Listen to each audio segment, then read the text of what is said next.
Shalom saudara yang Tuhan Yesus Kristus kasihi, berjumpa kembali bersama saya di channel ini. Dan hari ini kita akan kembali bersama-sama membaca dan merenungkan kebenaran firman Tuhan.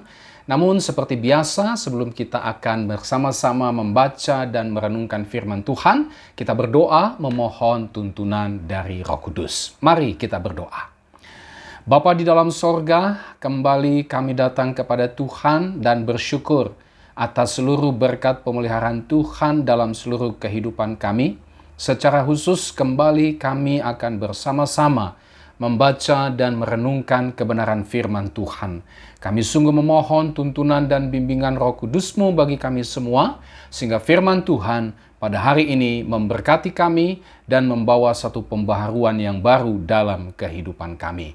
Terima kasih Tuhan, dalam nama Tuhan Yesus kami berdoa, haleluya, amin.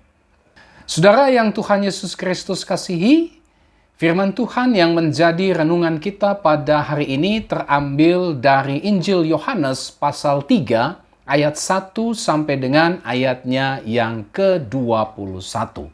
Mari kita membaca bagian firman Tuhan ini. Adalah seorang Farisi yang bernama Nikodemus, seorang pemimpin agama Yahudi. Ia datang pada waktu malam kepada Yesus dan berkata, "Rabi, kami tahu bahwa engkau datang sebagai guru yang diutus Allah. Sebab tidak ada seorang pun yang dapat mengadakan tanda-tanda yang engkau adakan itu, jika Allah tidak menyertainya." Yesus menjawab, katanya, "Aku berkata kepadamu, sesungguhnya jika seorang tidak dilahirkan kembali, ia tidak dapat melihat kerajaan Allah." Kata Nikodemus kepadanya, "Bagaimanakah mungkin seorang dilahirkan kalau ia sudah tua? Dapatkah ia masuk kembali ke dalam rahim ibunya dan dilahirkan lagi?" Jawab Yesus, "Aku berkata kepadamu, sesungguhnya jika seorang tidak dilahirkan dari air dan roh, ia tidak dapat masuk ke dalam kerajaan Allah. Apa yang dilahirkan dari daging adalah daging, dan apa yang dilahirkan dari roh adalah roh. Janganlah engkau heran karena aku berkata kepadamu, kamu harus dilahirkan kembali. Angin bertiup kemana ia mau dan engkau mendengar bunyinya, tetapi engkau tidak tahu dari mana ia datang dan kemana ia pergi. Demikianlah halnya dengan tiap-tiap orang yang lahir dari roh." Nikodemus menjawab katanya, "Bagaimanakah mungkin hal itu terjadi?" Jawab Yesus, "Engkau adalah pengajar Israel, dan engkau tidak mengerti hal-hal itu. Aku berkata kepadamu, sesungguhnya kami berkata-kata tentang apa yang kami ketahui, dan kami bersaksi tentang apa yang kami lihat, tetapi kamu tidak menerima kesaksian kami. Kamu tidak percaya bahwa waktu aku berkata-kata dengan kamu tentang hal-hal duniawi, bagaimana kamu akan percaya kalau aku berkata-kata dengan kamu tentang hal-hal sorgawi? Tidak ada seorang pun yang telah naik ke sorga selain daripada Dia yang telah turun dari sorga, yaitu Anak Manusia. Dan sama seperti Musa meninggikan ular di padang gurun, demikian juga Anak Manusia harus ditinggikan, supaya setiap orang yang percaya kepadanya beroleh hidup yang kekal. Karena begitu besar kasih Allah akan dunia ini, sehingga Ia telah mengaruniakan anaknya yang tunggal, supaya setiap orang yang percaya kepadanya tidak binasa, melainkan beroleh hidup yang kekal. Sebab Allah mengutus anaknya ke dalam dunia bukan untuk menghakimi dunia, melainkan untuk menyelamatkannya oleh Dia. Barang siapa percaya kepadanya, ia tidak akan dihukum.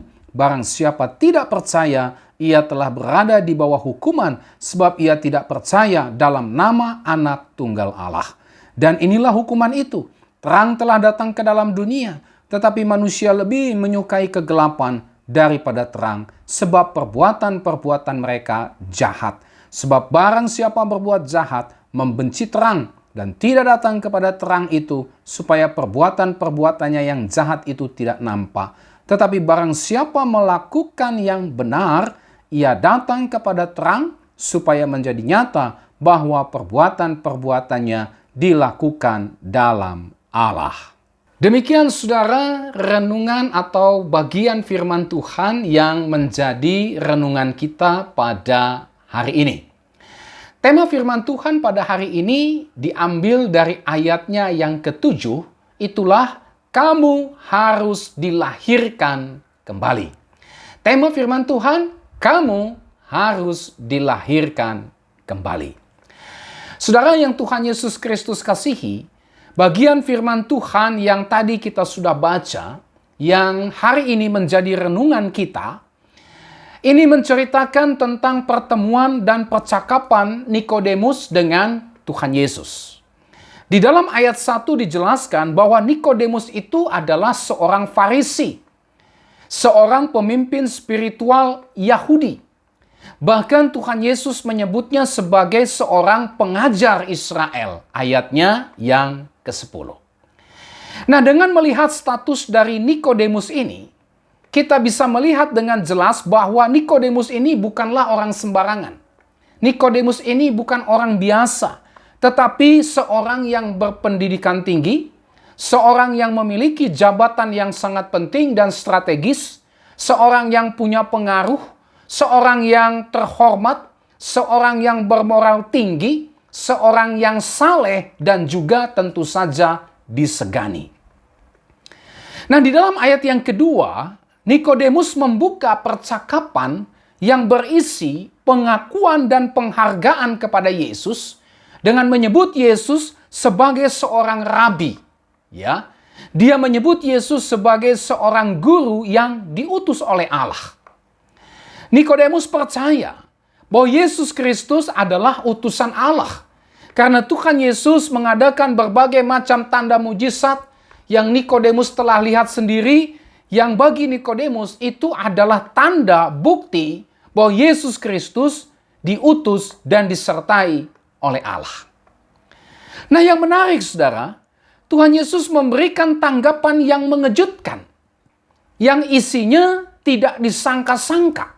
Ya, di dalam ayat yang ketiga, Tuhan Yesus memberikan tanggapan kepada pujian, kepada penghargaan yang disampaikan oleh Nikodemus kepada Yesus.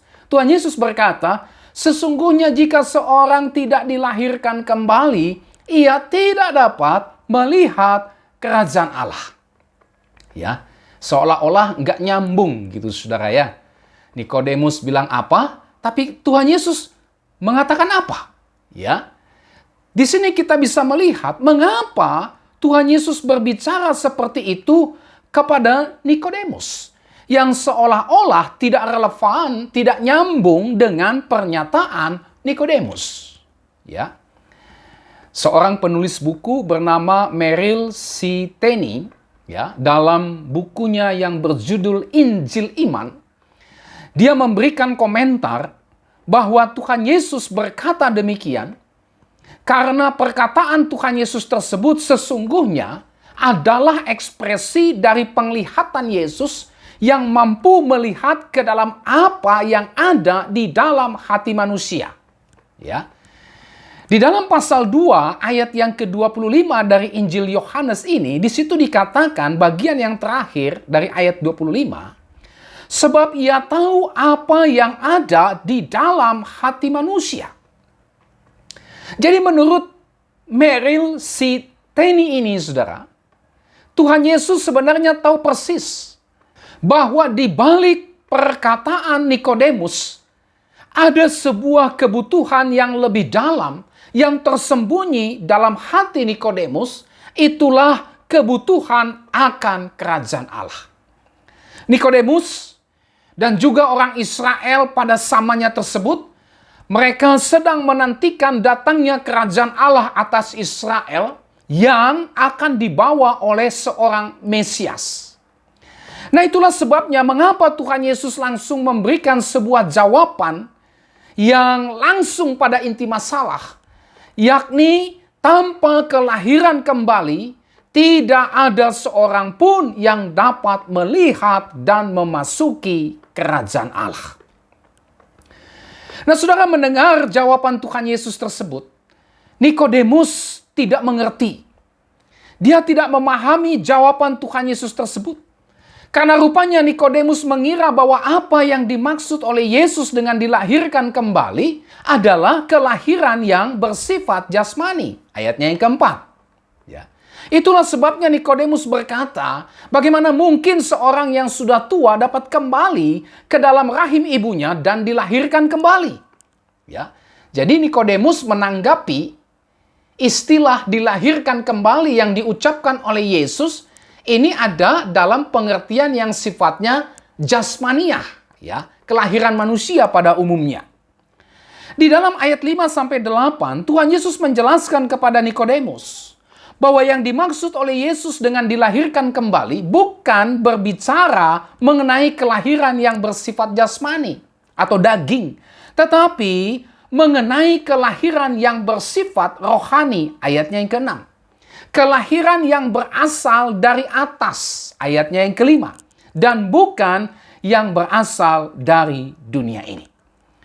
Tuhan Yesus dia menjelaskan kepada Nikodemus bahwa kelahiran kembali tersebut ya bersifat rohani, ini merupakan sebuah misteri ilahi yang sulit untuk dipahami oleh manusia, tetapi peristiwa kelahiran kembali tersebut bisa dikenali dari tanda-tandanya, sama seperti angin yang bertiup kemana ia mau, tetapi bunyinya bisa didengar. Ya, meskipun tidak tahu dari mana angin itu datang dan kemana angin itu pergi. Nah, demikianlah juga dengan peristiwa kelahiran kembali, di mana tidak ada seorang pun yang bisa memahami peristiwa tersebut, tetapi tanda-tanda atau bukti-bukti dari kelahiran baru tersebut itu bisa dikenali. Ayatnya yang ke-8.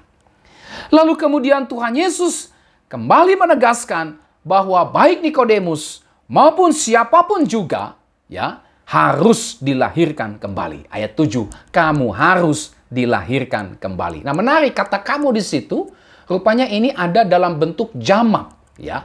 Jadi bukan hanya Nikodemus saja, tetapi setiap orang, kata Tuhan Yesus, harus dilahirkan kembali. Tetapi saudara, Nikodemus rupanya masih saja tidak bisa mengerti. Tidak bisa memahami apa yang disampaikan oleh Yesus tentang kelahiran kembali. Ayat yang ke-9. Tuhan Yesus sepertinya agak heran. Bagaimana bisa Nikodemus yang adalah seorang pengajar Israel, dia justru tidak memahami apa yang Tuhan Yesus sampaikan kepada Nikodemus tentang kelahiran kembali, ayatnya yang ke-10.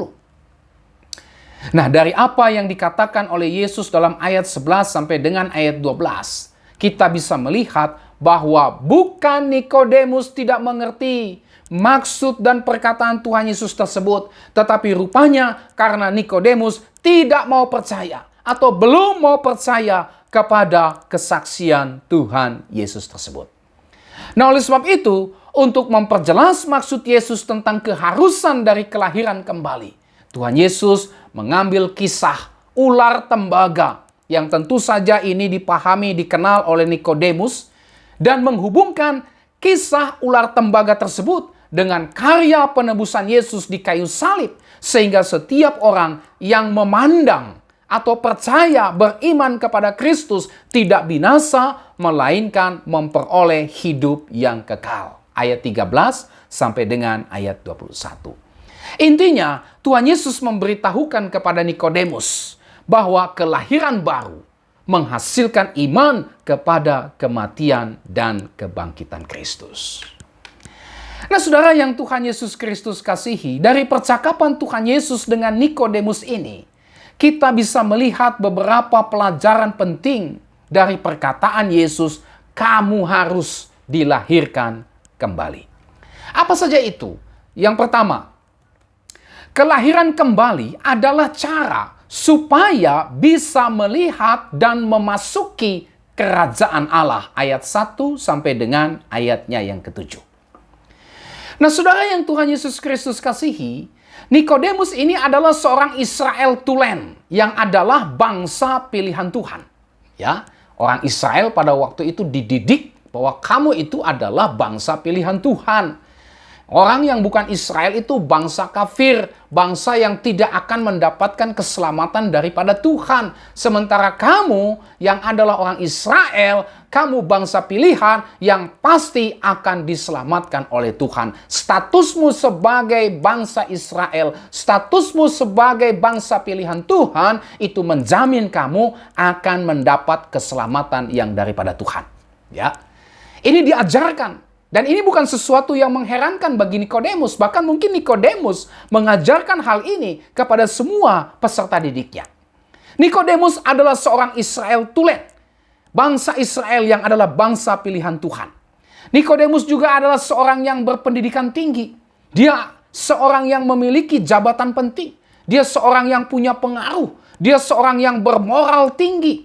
Ya, karena dia seorang Farisi. Saleh. Dia seorang Farisi, disegani dan dihormati. Tetapi saudara, semua itu tidak bisa membuat Nikodemus dapat melihat dan memasuki kerajaan Allah kecuali ia telah dilahirkan kembali. Ya, tadi sempat kita singgung. Mengapa Tuhan Yesus langsung menanggapi statementnya Nikodemus dengan kamu harus dilahirkan kembali? Jika seorang tidak dilahirkan kembali, ia tidak dapat melihat kerajaan Allah. Ya, ayat 4. Jika seorang tidak dilahirkan kembali, jika seorang tidak dilahirkan dari air dan roh, ia tidak dapat masuk ke dalam kerajaan Allah. Mungkin Nikodemus berpikir bahwa status dia sebagai bangsa pilihan Tuhan, ya, status dia sebagai orang Farisi yang menjaga ketat hukum Taurat dan yang hidup dalam ketaatan yang ketat terhadap hukum Taurat, bahkan yang mengajarkannya kepada semua orang yang dia temui, itu bisa menjamin dia untuk bisa melihat kerajaan Allah. Tetapi Yesus tahu. Yesus berkata, kamu harus dilahirkan kembali. Ayat 7. Jika seorang tidak dilahirkan kembali, ia tidak dapat melihat kerajaan Allah. Ayat 3. Jika seorang tidak dilahirkan dari air dan roh, ia tidak dapat masuk ke dalam kerajaan Allah. Nah, saudara, bagian ini mengajarkan kepada kita bahwa tanpa kelahiran baru, kita tidak akan bisa melihat dan memasuki kerajaan Allah. Ya. Apa yang dikatakan oleh Kristus kepada Nikodemus berlaku juga bagi semua kita. Ya. Pengetahuan kita, jabatan kita, popularitas kita, status kita sebagai orang yang beragama Kristen, kesalehan kita, moralitas kita yang tinggi, ini tidak bisa membawa kita untuk melihat dan memasuki kerajaan Allah. Sesaleh apapun kehidupan kita, setinggi apapun moralitas kita, sehebat apapun kasih kita kepada semua orang, semua itu tidak bisa membawa kita melihat dan memasuki kerajaan Allah kecuali kita telah dilahirkan kembali. Ya. Saudara, beberapa hari ini heboh sekali ajaran dari seorang yang mengaku bahwa dia adalah penganut ajaran Kristen progresif. Ya. Dia berkata bahwa kalau dia hidup dalam kasih kepada semua orang, maka itulah yang membawa dia kepada keselamatan kekal. Ya.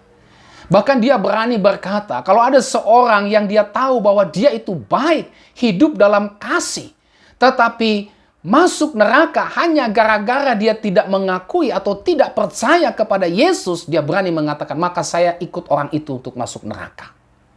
Karena dia berpikir kalau Allah itu kasih, maka dia juga akan menyelamatkan orang-orang yang hidup di dalam kasih. Maka Allah akan memasukkan orang tersebut, tak peduli orang itu percaya Yesus atau tidak, yang penting melakukan perbuatan kasih, maka dia akan masuk ke dalam kerajaan sorga. Tapi hari ini, firman Tuhan mengatakan, Tuhan Yesus sendiri mengatakan, kalau kau tidak dilahirkan kembali, kau tidak bisa melihat dan masuk ke dalam kerajaan Allah. Perbuatan salehmu, perbuatan kasihmu kepada semua orang, kalau engkau tidak dilahirkan kembali, semua itu sia-sia, semua itu tidak bisa membawa kamu melihat dan masuk ke dalam kerajaan Allah. Jadi sangat jelas sekali, saudara, tanpa dilahirkan kembali menjadi manusia baru, mustahillah kita bisa melihat dan masuk ke dalam kerajaan Allah. Tanpa dilahirkan kembali menjadi manusia baru, kita semua tetap berada di bawah hukuman kekal. Ya. Kelahiran kembali adalah cara supaya kita bisa melihat dan memasuki kerajaan Allah. Ya. Nah, ini kebenaran pertama, pelajaran pertama yang kita bisa lihat dari perkataan Yesus, Kamu harus dilahirkan kembali. Maknanya adalah kelahiran kembali adalah cara supaya kita bisa melihat dan memasuki kerajaan Allah. Segala kesalehan, perbuatan kasih kita, ya, moralitas kita yang tinggi, kedudukan jabatan kita, perbuatan amal baik kita sekalipun tidak bisa membawa kita untuk melihat dan masuk ke dalam kerajaan Allah kecuali hanya ketika kita telah dilahirkan kembali. Yang kedua, saudara, kelahiran kembali adalah karya atau pekerjaan Roh Kudus dalam diri orang yang percaya kepada Kristus. Ayat 8 sampai dengan ayat 21. Nah, ada beberapa bukti yang kita bisa lihat dari bagian firman Tuhan ini yang menunjukkan atau membuktikan bahwa kelahiran kembali bersifat supranatural.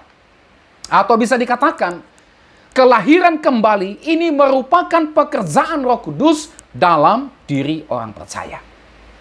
Yang pertama, studi kata dilahirkan kembali. Mari kita lihat istilah kata dilahirkan kembali dalam ayat 3 dan ayat 7. Saudara, istilah atau kata dilahirkan kembali dalam ayat 3 dan ayat 7 ini berasal dari kata Yunani genete anoten.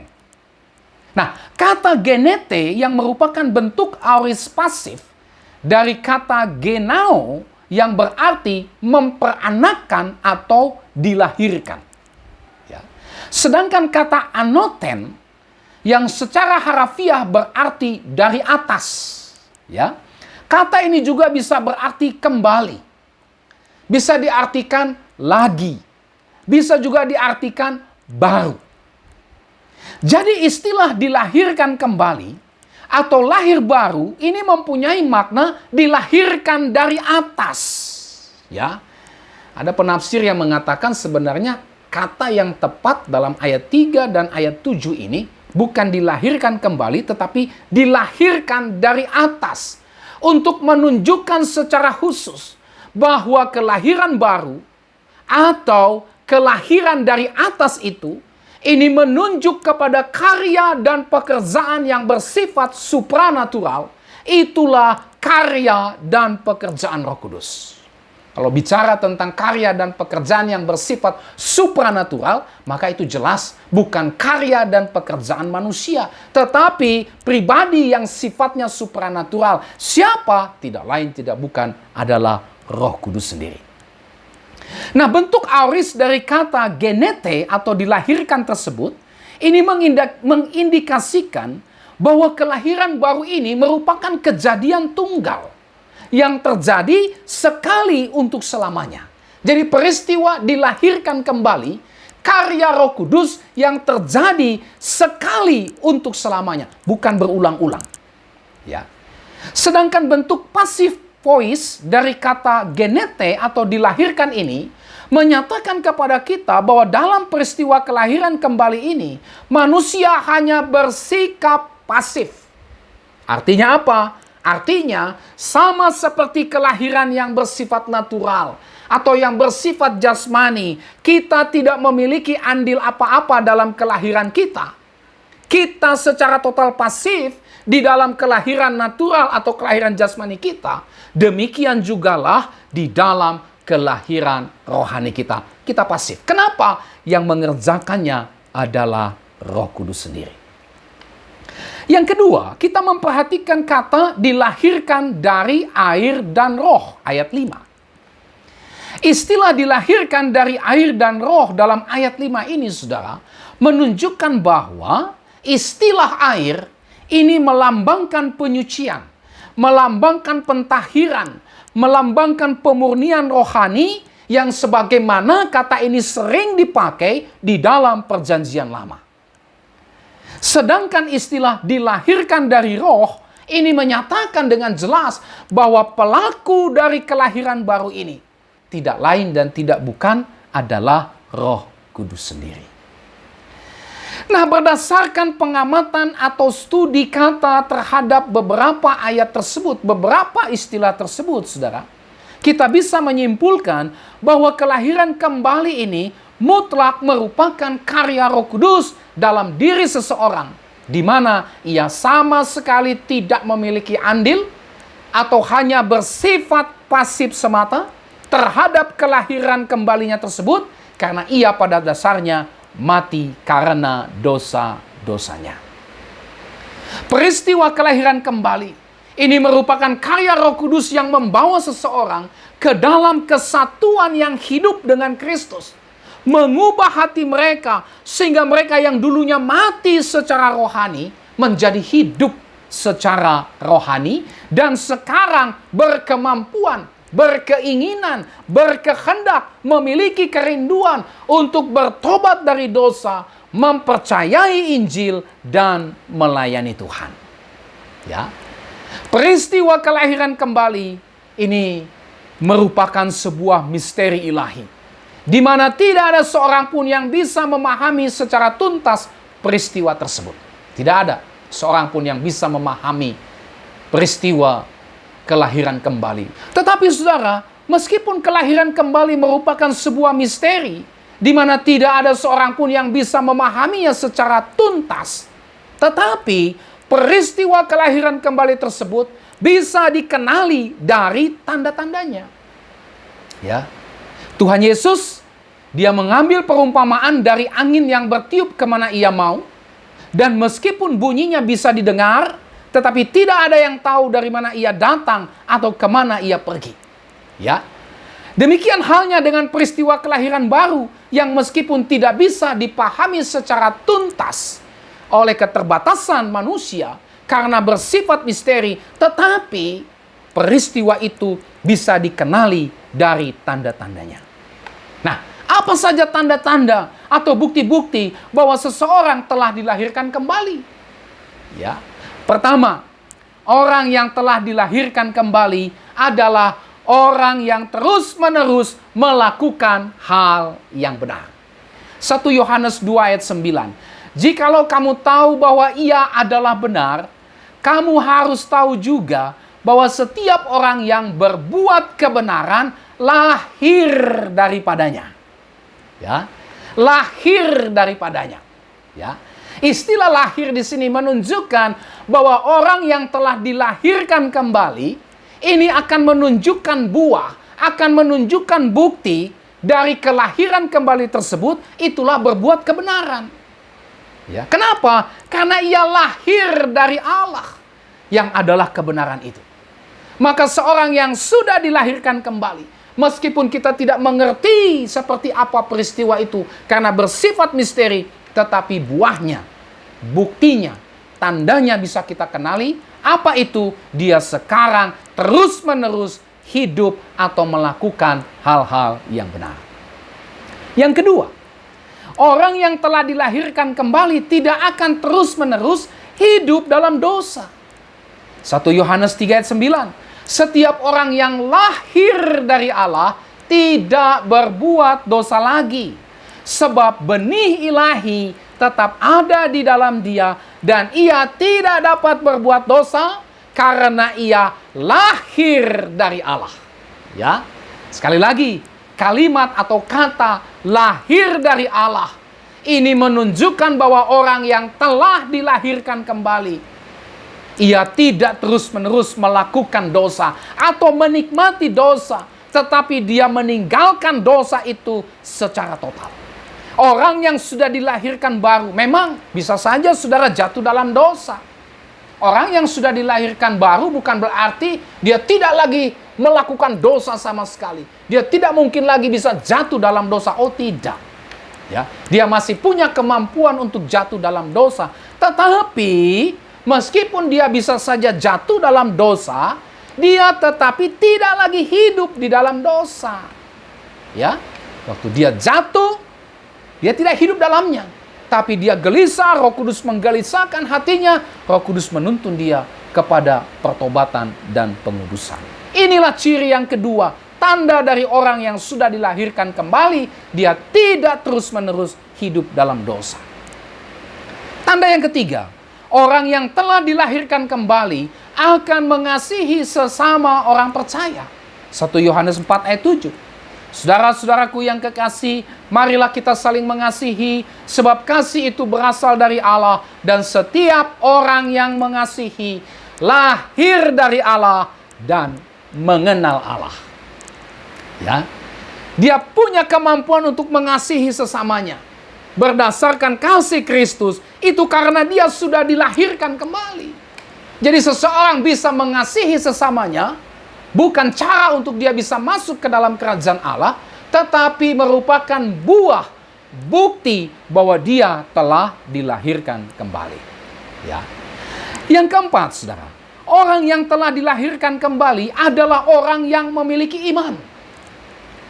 1 Yohanes 5 ayat 1 berkata, setiap orang yang percaya bahwa Yesus adalah Kristus lahir dari Allah, dan setiap orang yang mengasihi dia yang melahirkan, mengasihi juga dia yang lahir daripadanya.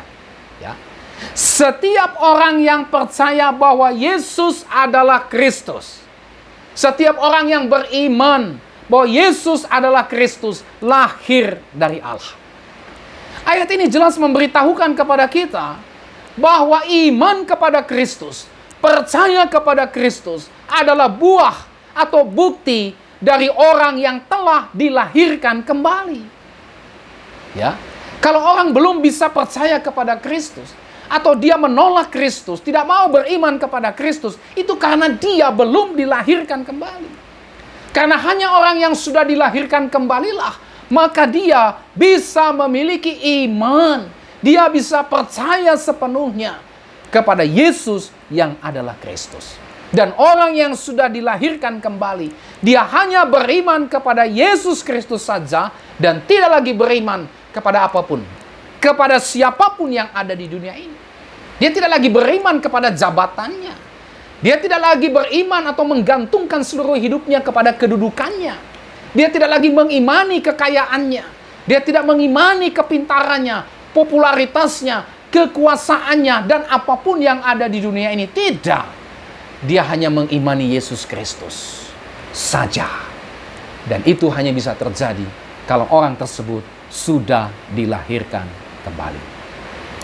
Saudara, di dalam teks ini kita bisa melihat bagaimana Nikodemus hanya mengakui Yesus sebagai seorang guru yang diutus Allah saja.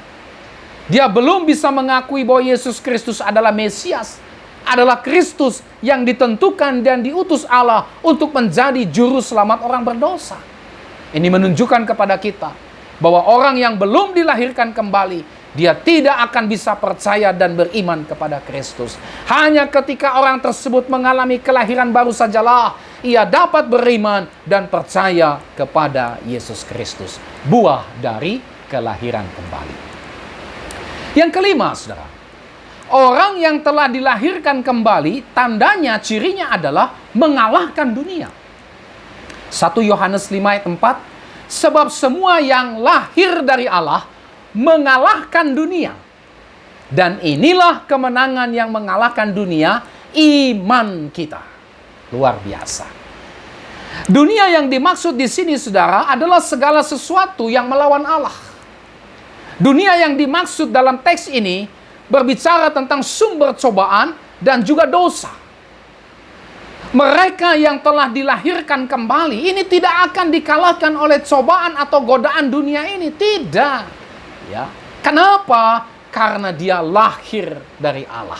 Dia sekarang milik kepunyaan Allah, diberi kuasa untuk melawan setiap keinginan dunia. Untuk melawan dunia ini yang merupakan sistem yang melawan Allah, melawan dunia ini yang merupakan sumber cobaan dan dosa. Itu sebabnya orang Kristen yang sudah dilahirkan kembali, dia akan bisa mengalahkan setiap godaan dosa. Dia akan bisa mengalahkan setiap tipu muslihat iblis. Dia tidak akan pernah tertarik dengan godaan dunia. Dia tidak akan mengkompromikan imannya dengan semua hal-hal yang bersifat duniawi. Kenapa? Itu tadi, karena dia sudah dilahirkan kembali. Dia sekarang sudah ada di dalam Kristus. Tanda atau ciri yang keenam dari orang yang telah dilahirkan kembali. Ya. Orang yang telah dilahirkan kembali, ini dijaga sedemikian rupa oleh Kristus, sehingga dia tidak akan berpaling dari imannya kepada Kristus. 1 Yohanes 5 ayat 18 berkata, kita tahu bahwa setiap orang yang lahir dari Allah tidak berbuat dosa. Tetapi dia yang lahir dari Allah melindunginya dari si jahat, dan si jahat tidak dapat menjamahnya. Luar biasa. Ya. Oleh karena Kristus yang menjaga, oleh karena Kristus yang menjamin dan memelihara setiap orang yang telah dilahirkan kembali, ya, maka mereka tidak akan mungkin bisa murtad. Mereka tidak akan mungkin bisa berpaling dari anugerah Allah ataupun meninggalkan imannya kepada Kristus. Tidak mungkin. Kenapa? Karena Kristus yang telah mati dan yang bangkit itu akan melindungi, menjamin keselamatan mereka yang telah dilahirkan kembali tersebut dari kuasa apapun, termasuk dari kuasa iblis, sehingga iblis pun tidak dapat menjamahnya. Jadi Bapak Ibu Saudara yang Tuhan Yesus Kristus kasihi, sangat jelas ciri tanda dari mereka yang sudah dilahirkan kembali. Ya. Mereka yang telah dilahirkan kembali, ini pasti akan memperlihatkan tanda, pasti akan menunjukkan bukti bahwa mereka telah dilahirkan kembali. Apa itu? Tadi sudah kita lihat bersama-sama. Mereka akan melakukan apa yang benar. Mereka tidak lagi terus hidup dalam dosa. Mereka hidup dalam mengasihi terhadap sesamanya orang percaya. Mereka akan terus beriman kepada Yesus Kristus dan akan terus mengalahkan dunia ini. Menjadi pertanyaan bagi kita masing-masing. Apakah saya sudah dilahirkan kembali? Ya. Kita memang tidak mengetahui kapan saya dilahirkan kembali. Karena peristiwa itu merupakan sebuah misteri ilahi, pekerjaan Roh Kudus. Tetapi, ya, kita bisa mengenali tanda-tanda dari orang yang sudah dilahirkan kembali. Apakah kita sudah dilahirkan kembali? Apakah saya sudah dilahirkan kembali? Untuk bisa mengetahui apakah saya sudah dilahirkan kembali, maka saya harus mencari bukti-bukti yang tadi sudah kita lihat bersama-sama. Karena firman Tuhan telah memberitahukan kepada kita bahwa bukti-bukti tersebut merupakan tanda-tanda dari orang yang telah dilahirkan kembali. Nah, saudaraku yang Tuhan Yesus Kristus kasihi, inilah seluruh renungan kita tentang dilahirkan kembali. Renungan kita yang bertema, kamu harus dilahirkan kembali. Dilahirkan kembali berarti kehidupan baru. Dilahirkan kembali berarti ciptaan baru. Galatia 6 ayat 15, 2 Korintus 5 ayat 17. Dilahirkan kembali berarti manusia baru. Efesus 4 ayat 24, Kolose 3 ayat 10. Semua itu terjadi hanya di dalam Yesus Kristus saja. Di luar Yesus, orang berdosa tidak bisa dilahirkan kembali. Oleh sebab itu, percayalah kepada Yesus Kristus dan bertobatlah dari dosa-dosa kita. Percayalah kepada Yesus Kristus, karena hanya di dalam Yesus Kristus sajalah saudara dan saya bisa menikmati kehidupan baru. Saudara dan saya bisa jadi manusia baru. Saudara dan saya bisa menjadi ciptaan baru. Percaya kepada Yesus, bertobat dari dosa-dosa saudara. Dan jika kita telah percaya kepada Kristus dan telah mengalami kelahiran kembali, maka sekarang tentu saja kita adalah manusia baru. Kita adalah ciptaan baru. Kita sekarang memiliki kehidupan baru, di mana kita tidak lagi hidup dalam kegelapan dosa, melainkan sekarang kita hidup dalam terang Kristus. Kita tidak lagi berada di bawah kuasa iblis, melainkan berada di bawah kasih karunia Allah. Kita tidak lagi hidup dalam kelaliman, dalam dosa, tetapi hidup dalam kebenaran Kristus. Kita tidak lagi berada di bawah hukuman kekal atau neraka, melainkan memperoleh hidup yang kekal. Kita bukan lagi anak-anak kegelapan, melainkan anak-anak terang. So, hiduplah sebagai anak-anak terang. Sebagai bukti bahwa saudara dan saya telah mengalami kelahiran kembali. Kita sekarang hidup dalam kasih dengan saudara seiman kita. Kita sekarang memiliki jaminan, memiliki kepastian dan pengharapan yang kekal. Nah, saudara, semua itu merupakan berkat Allah yang luar biasa besar yang kita terima karena Ia telah melahirbarukan kita. Nah, oleh sebab itu, mari kita senantiasa bersyukur. Kita menikmati serta menjalani kehidupan baru kita di dalam Kristus tersebut dengan hidup selaras dengan kebenaran Kristus. Jangan lagi saudara dan saya kembali kepada kehidupan lama. Karena kita sudah dibawa keluar dari kehidupan lama. Karena kehidupan lama kita sudah berlalu. Dan sekarang kita telah hidup baru di dalam Kristus. 2 Korintus 5 ayat 17 berkata, jadi siapa yang ada dalam Kristus, dia adalah ciptaan baru, yang lama sudah berlalu, sesungguhnya yang baru sudah datang. Saudara, betapa ajaib dan indahnya berkat dari kelahiran baru ini, yang semuanya jelas, bukan karena jasa dan usaha saudara dan saya, tetapi murni karena anugerah Allah yang kita terima di dalam Yesus Kristus. Mari kita memberitakan kabar baik ini kepada setiap orang yang masih hidup dalam kegelapan dosa. Beritakan Yesus Kristus agar mereka dapat percaya dan beriman kepada Yesus Kristus, sehingga dengan demikian mereka diselamatkan dan mereka juga menjadi ciptaan baru. Tuhan Yesus memberkati kita dengan firman-Nya. Amin. Mari kita berdoa. Terima kasih Tuhan Yesus untuk firman-Mu ini. Hari ini kami telah belajar firman Tuhan. Dan biarlah berkat-berkat rohani yang sudah kami dapatkan dari kebenaran firman-Mu ini Tuhan, kembali membaharui kami. Di dalam Kristus sajalah kami bisa menjadi ciptaan baru. Terima kasih buat karya Roh Kudus yang telah melahirbarukan kami. Dan oleh sebab itu biarlah kami tidak lagi hidup dalam kegelapan dosa, tetapi kami hidup dalam kesetiaan, mengikut, melayani, dan memuliakan Kristus. Ajar kami juga Tuhan, untuk membawa berita baik ini kepada setiap orang yang masih dalam kegelapan dosa, bahwa di dalam Yesus mereka bisa menjadi ciptaan baru. Ajar kami untuk membawa kabar baik ini kepada setiap orang yang masih dikuasai oleh kuasa-kuasa setan-setan, sehingga mereka semua dilepaskan dari kuasa setan dan menjadi ciptaan baru di dalam Yesus Kristus. Terima kasih Tuhan, kiranya firman Tuhan ini membawa satu pembaharuan dalam kehidupan kami. Dalam nama Yesus kami berdoa, haleluya, amin. Sampai kita berjumpa kembali saudara, Tuhan Yesus memberkati saudara dan shalom.